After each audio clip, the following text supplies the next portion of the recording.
Le film Kaamelott de l'excellentissime Alexandre Astier rentre dans le livre des records et tout ça, on le doit à un fan. On voit ça ensemble.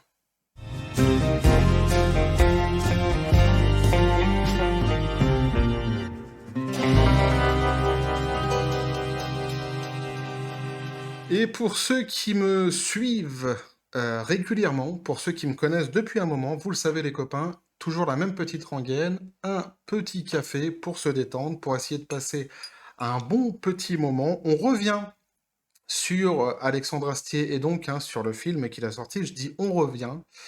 C'est un juste retour des choses quelque part parce que j'avais fait une vidéo sur une polémique qui existait sur des critiques à l'égard d'Alexandre Astier qui avait été faites, formulées à l'égard d'Alexandre Astier, où il était traité de misogyne, etc., etc. Allez voir la vidéo justement si vous l'avez pas vue, elle est assez intéressante.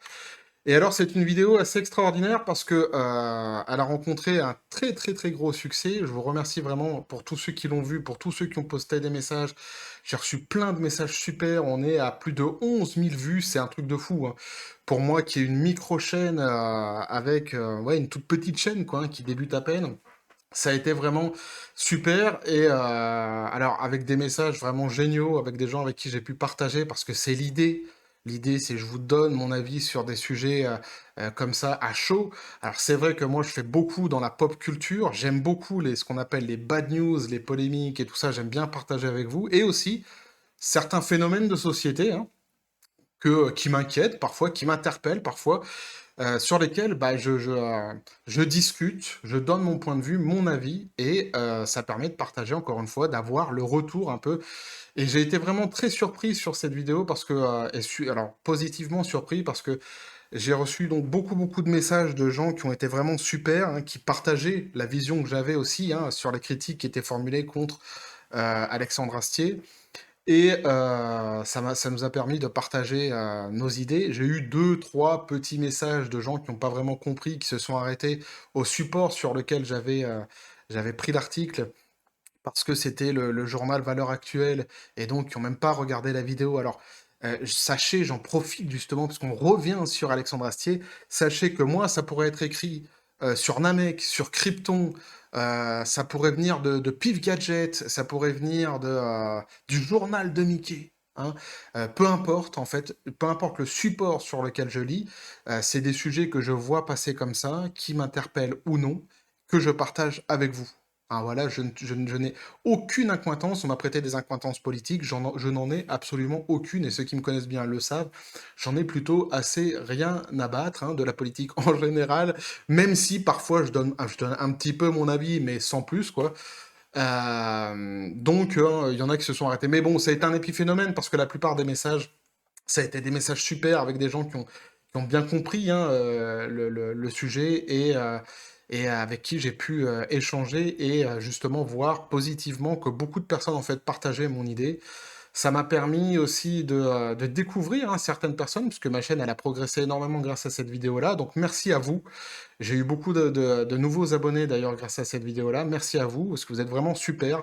Votre soutien, c'est vraiment ça qui me permet à moi de continuer. Parce qu'il faut bien se rendre compte que si j'avais pas tout ce soutien-là, si les gens s'abonnaient pas et si j'avais pas tous ces retours positifs, bah ma foi, j'aurais peut-être fini par arrêter parce que à la base, moi, cette chaîne-là, je l'avais faite vraiment, c'est très bête, hein, je l'avais faite quelque part à la demande de ma femme et de mes enfants, parce que je donnais mon avis sur certains sujets, et plusieurs fois, ma femme et mes enfants m'ont dit, mais pourquoi tu fais pas des vidéos pour donner ton avis aux gens, pour partager, pour voir un peu bah, ce que les gens pensent aussi, parce que ça peut être hyper intéressant, c'est pour ça que j'ai fait cette chaîne, donc merci à vous, hein, ça me permet vraiment, cette vidéo me permet de vous remercier, parce que la vidéo a rencontré un succès assez phénoménal et vraiment, je vous remercie vraiment.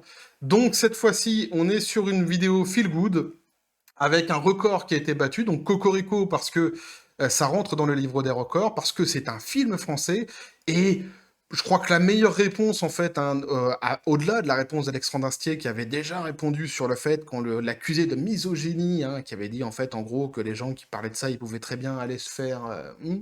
En gros, c'était un petit peu ça sa réponse, qu'il en avait un petit peu rien à branler. Eh bien, la meilleure réponse, je pense que c'est quand même celle-ci, c'est-à-dire que le film, il a rencontré un succès Très, très gros succès. Très, très gros succès, en concurrençant des gros blockbusters américains, en dépassant même certains, surpassant, dépassant, je ne sais pas quel adjectif pourrions-nous utiliser. Il les a kickés, quoi, en gros, quoi. Et je pense que c'est vraiment la meilleure réponse. Et en plus, là, le record, hein, c'est ce que je dis, Cocorico, on va rendre à César ce qui appartient à César, parce que tout ça, on le doit à un fan. Et donc, on va attaquer l'article tranquillement, les copains. C'est parti. Donc Kaamelott, le film d'Alexandre Astier, entre dans le livre des records après cette longue introduction, mais qu'il fallait que je le fasse, hein. Il fallait vraiment que je vous remercie pour tout ce soutien, parce que c'est vraiment super. Et je vous le dis, pour une petite chaîne comme moi, c'est très surprenant. Et ça me fait beaucoup de bien. Alors, 3 mois après sa sortie, Kaamelott premier volet entre enfin dans le Guinness Book des records. Alors, il y avait en fait il y a eu un fan qui a eu l'idée saugrenue de battre le record du nombre de vues de films, s'était lancé dans cette aventure. Et même moi, franchement, au début, je doutais. Je me suis dit, c'est pas possible, le mec, il va pas réussir à aller jusqu'au bout, quoi. À un moment donné, tu vas être saoulé quand même. Bah non.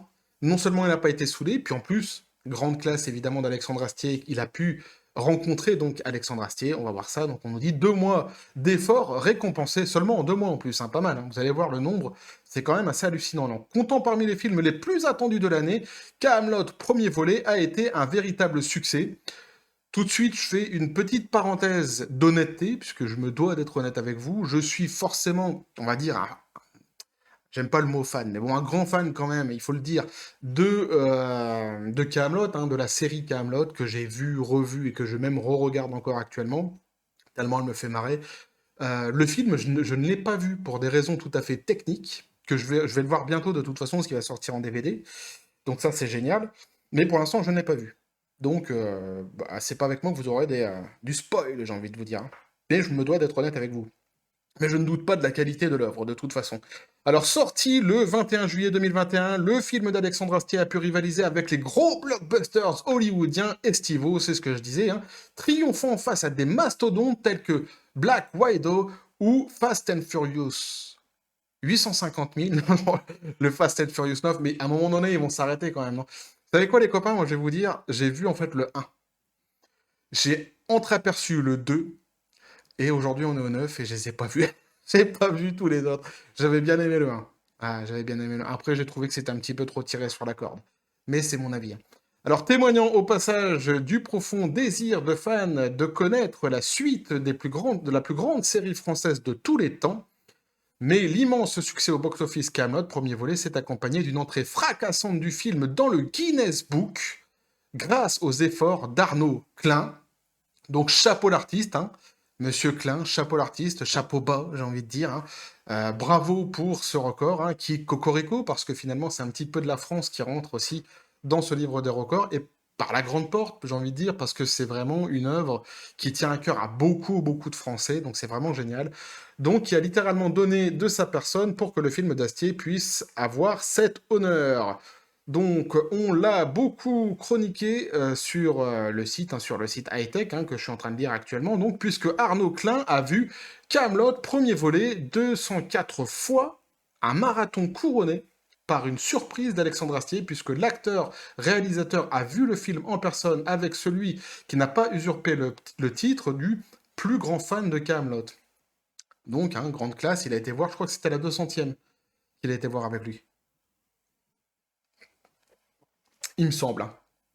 Donc on nous dit le 19 octobre 2021, Arnaud Klein, pardon, partageait sa joie de voir son nom et avec celui donc de Kaamelott entrer officiellement dans le Guinness Book. Sur sa page Twitter, le jeune Rémois partageait le certificat du record. Donc il nous dit sur son tweet Kaamelott rentre officiellement dans le livre des records, détrônant Avenger Endgame. Merci encore à tous pour votre soutien, je n'y serais pas arrivé sans vous. Donc, il détrône quand même un gros film qui était Avenger. C'est quand même fou. Hein. Moi, je trouve que c'est fou quand même, les copains. C'est un film français qui détrône Avengers Endgame. C'est beau quand même. Moi, je trouve que c'est beau.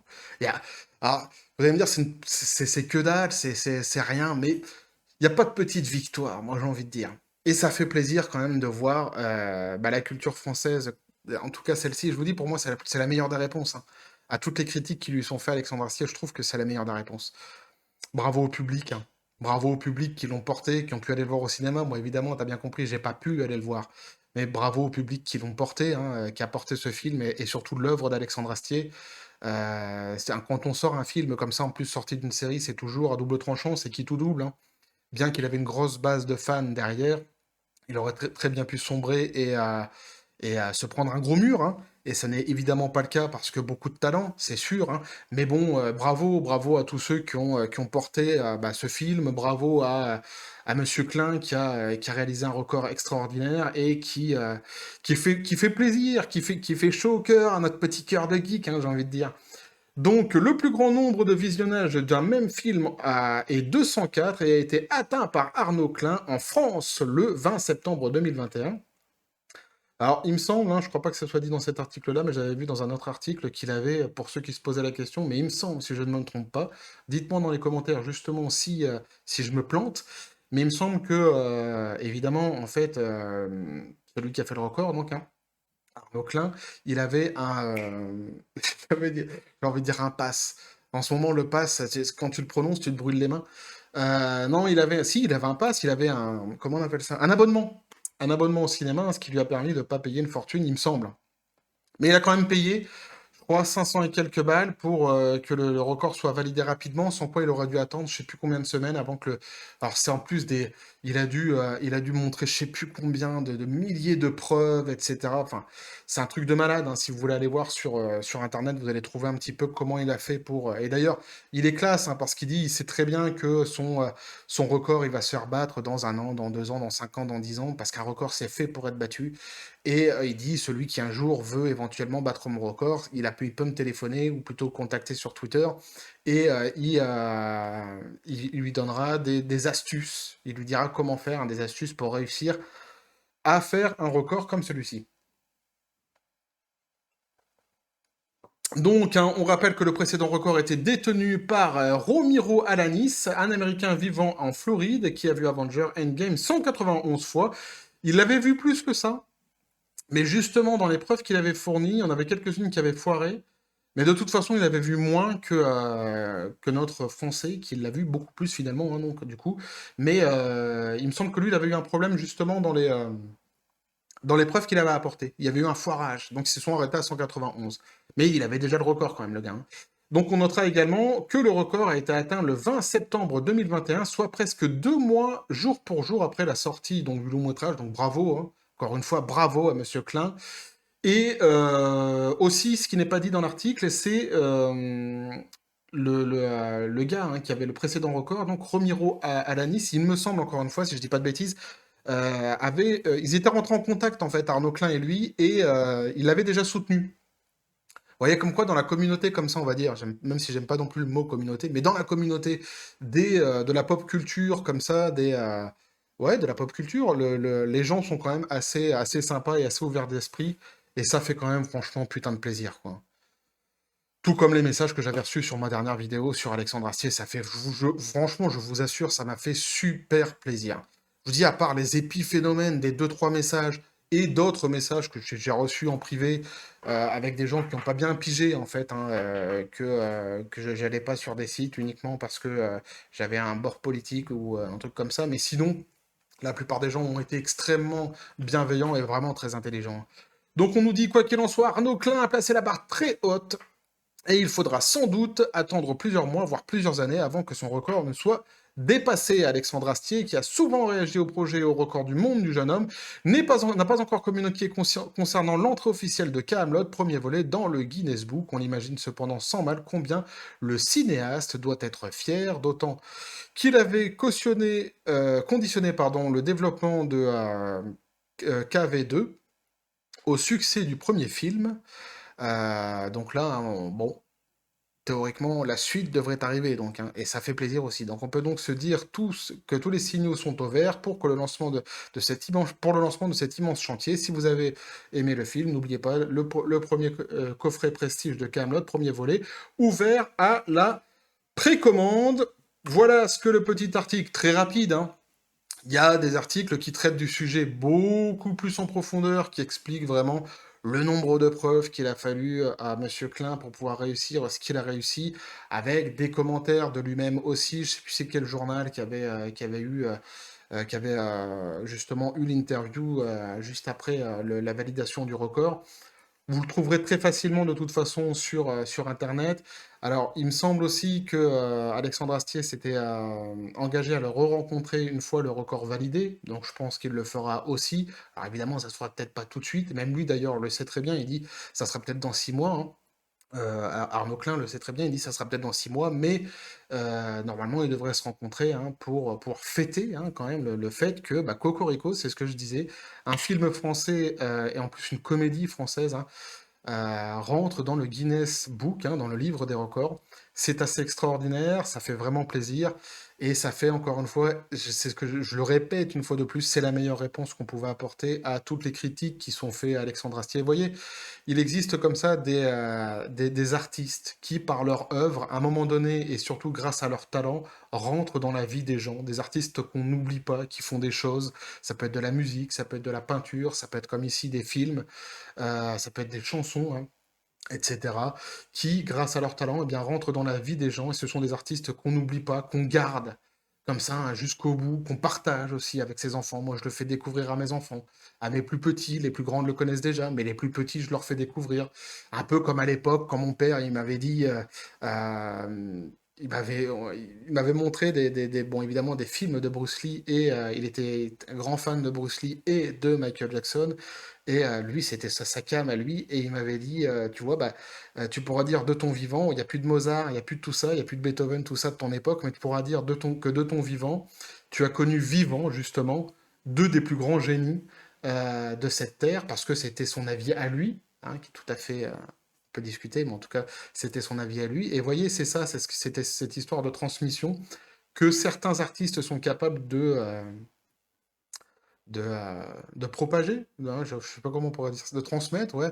Ouais, transmission capable de transmettre, ouais. Il y a une espèce de répétition dans ce que je dis, mais vous m'aurez compris. Même si parfois je trouve pas forcément les mots, vous m'aurez compris. Et tout ça, on le doit évidemment grâce à leur talent. Grand talent de Monsieur Astier et de la famille Astier en général, il faut bien le dire, parce que son frangin aussi, c'est pas mal. Ses parents aussi, mais surtout, c'est vrai que lui, il a placé quand même la barre suffisamment haute.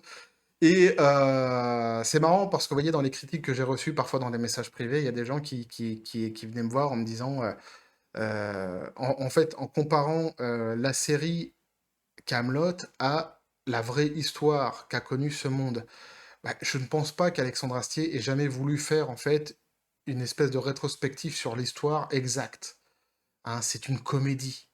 C'est une comédie, d'ailleurs, on parle d'une légende, la légende du roi Arthur. Donc là, tout est dit. Hein, c'est une invitation à l'imagination, c'est une invitation à l'humour, et évidemment, il va y avoir des références médiévales qui ont existé, c'est une évidence, parce qu'il faut que ça colle au schéma de la légende, j'ai envie de dire. Mais on n'est pas dans la reproduction exacte des faits historiques. Je pense que ceux qui m'envoyaient parfois des messages privés comme ça pour me le dire, parfois pas vraiment très bienveillants, calmez-vous un petit peu, hein, c'est de la comédie, on est là pour rigoler.